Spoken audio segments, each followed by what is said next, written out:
Episode के starting में हम सबको ग्रेड के घर को दिखाया जाता है, जहाँ पर उसके फादर जो थे वो कहते हैं कि ज्यादा जो है वो चिंता मत करो, अगर हम लोग अपने घर को बेचते हैं और सारी सेविंग इस्तेमाल करते हैं तो करीब हम लोग 400 मिलियन लोन तो चुका ही सकते हैं। साथ ही वो कहते हैं कि मेरे पास किसी को कहने के लिए कुछ भी नहीं है। और उसके बाद ग्रेड अपने मन में कहता है कि मुझे विश्वास नहीं हो रहा कि मेरे फादर इस तरीके से एक लोन गारंटी की वजह से जो वो टूट गए हैं। साथ ही उसके बाद उसकी मदर जो थी वो कहती है कि हमने सी की शादी और यूनिवर्सिटी के लिए जो पैसे बचाए थे हमें उसका जो वो इस्तेमाल करना पड़ेगा, मुझे माफ कर देना सी। हम लोग देखते ग्रेड बेचारा वो अचानक से शौक हो जाता है और उसके बाद वो कहता है कि फादर क्या मैं इस फैमिली का जो वो हिस्सा नहीं हूँ। उसके फादर कहते हैं कि क्या।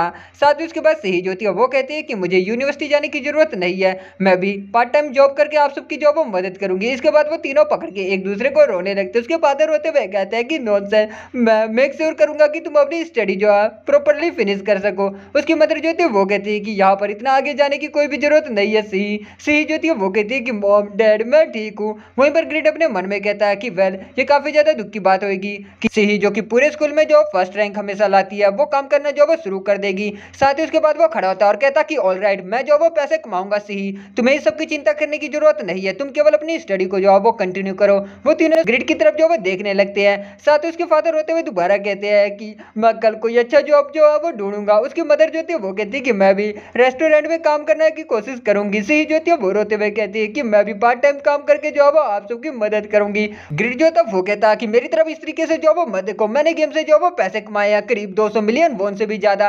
इसके बाद हम लोग देखते हैं उसकी पूरी फैमिली उसकी तरफ देखने लगती है और कहती है कि क्या।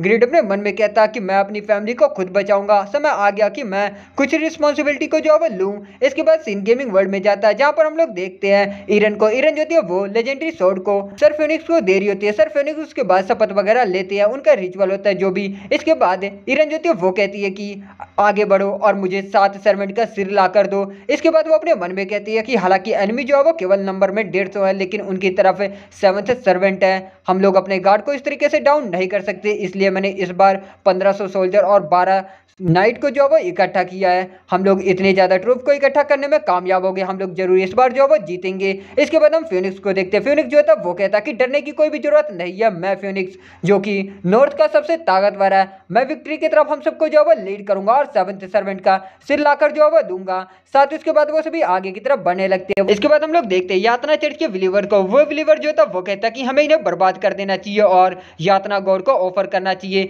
साथ ही वो कहता कि लेडी यूरा अगर आप बैटलफील्ड को ज्वाइन करती है तो हम पीछे से आपकी जो वो मदद कर सकते हैं। साथ ही उसके बाद यूरा जो कि अपने मन में कहती है कि ये यातना चर्च के मेंबर 7 सर्वेंट को इंक्लूड करते हुए कोई शक की बात नहीं है कि ये लोग काफी ज्यादा ईविल है।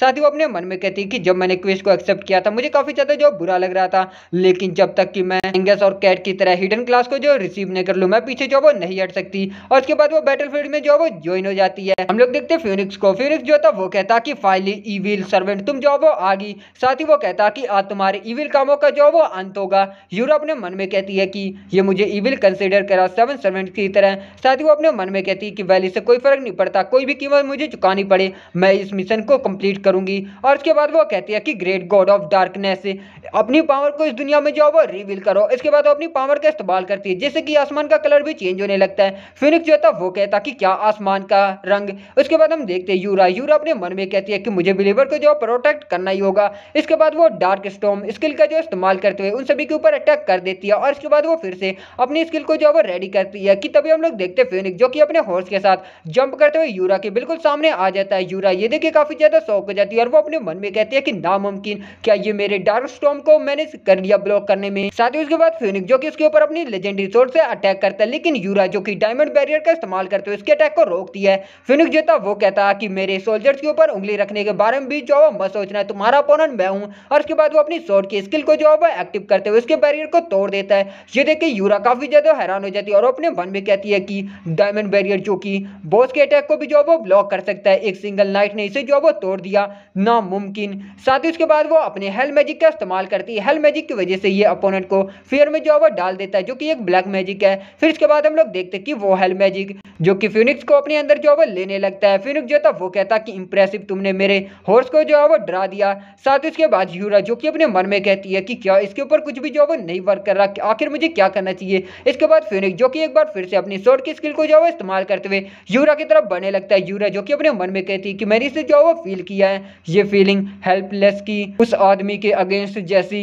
साथ ही उसके बाद फिनिक्स जो कि उसके ऊपर एक कट लगा देता है जिससे कि यूरा काफी ज्यादा जख्मी हो जाती है और वो अपने मन में कहती है कि यहाँ पर कुछ भी नहीं है कि मैं अब जो है वो कर सकती हूँ, मैं पीछे जो है वो नहीं हट सकती। साथ ही उसके बाद बताया जाता है कि 17 दिन पहले जैसे यूरा की फेथ जो है वो 100,000 पर जो है वो पहुंची, इसने यातना गॉड की वॉइस अपने कान में जो है वो सुनी और वो वॉइस कुछ ऐसी होती है कि मैं तुम्हें अपना जो है वो पावर दूंगा, क्या तुम मेरी पावर को लेना चाहोगी। तो उसके बाद यूरा अपने मन में कहती है कि मुझे ताकतवर बनना है, मुझे पावर चाहिए उन एनिमी के अगेंस्ट जिनके ऊपर ब्लैक मैजिक जो है वो काम नहीं करता।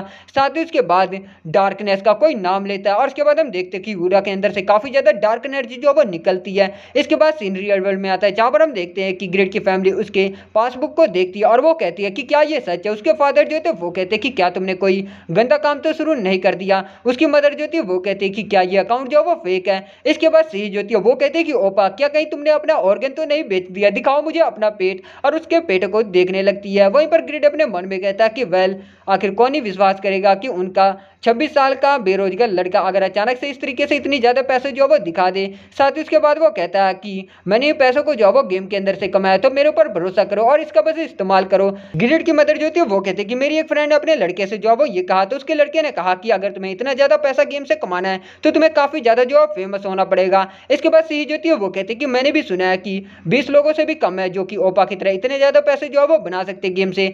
साथ ही उसके बाद ग्रिड जो था वो कहता कि मुझे जाने दो। साथ ही उसके फादर जो थे वो कहते हैं कि एक पेरेंट्स के पर्सपेक्टिव से हम लोग तुम्हें इस वक्त जो काफी ज्यादा परेशान कर रहे हैं मुझे, लेकिन अगर तुम गेम से इतने ज्यादा पैसे जो वो कमा सकते हो तो तुम्हारा सारा हार्डवर्क जो है वो आज पूरा हुआ। साथ ही वो कहते हैं कि मैं तुम्हें अब अप्रूवल देता हूँ गेम को जो वो खेलने के लिए। ग्रिड काफी ज्यादा खुश हो जाता है और अपने मन में कहता है कि फाइनली मुझे अप्रूवल जो वो मिल गया। इसके बाद उसके फादर जो थे वो कहते कि तुम्हारा शुक्रिया, तुम्हारी वजह से हम इस संकट को जो है वो थोड़ा सा कम कर पाए। साथ ही वो कहते हैं कि तुम्हें इसकी चिंता करने की जो है वो जरूरत नहीं है, तुम जो करना चाहो वो तुम कर सकते हो। साथ ही वो कहते हैं कि मैं और तुम्हारी मदर जो है वो हार्ड वर्क करके 3 सालों के अंदर बाकी कर्जा जो है वो चुका देंगे और तुम्हारा 240 मिलियन जो है वो भी दे देंगे। साथ ही वो कहते हैं कि आज तुम्हारा फादर जो है वो तुम्हारे कर्जे में है, मुझे माफ कर देना ग्रिड। और इसके बाद उसकी मदर जो थी वो कहती है कि हनी अब से हमें जो है वो हार्ड वर्क करना होगा। वहीं पर ग्रिड जो कि अपने मन में कहता है कि बचा हुआ 600 मिलियन वोन भी मेरे पेरेंट्स के लिए काफी ज्यादा है। फिर इसके बाद वो कहता है कि फैमिली के बीच में आखिर कर्जा कैसा फादर, और अपने मन में कहता है कि फादर मैं आपकी जो मदद करूंगा, समय आ गया कि आप सभी ने मेरे लिए जो कुछ किया मैं उनमें से कुछ को जो रीपे करूं। और उसके बाद वो अपने मन में कहता है कि हालांकि अभी के लिए मेरा कर्जा जो है वो रह गया,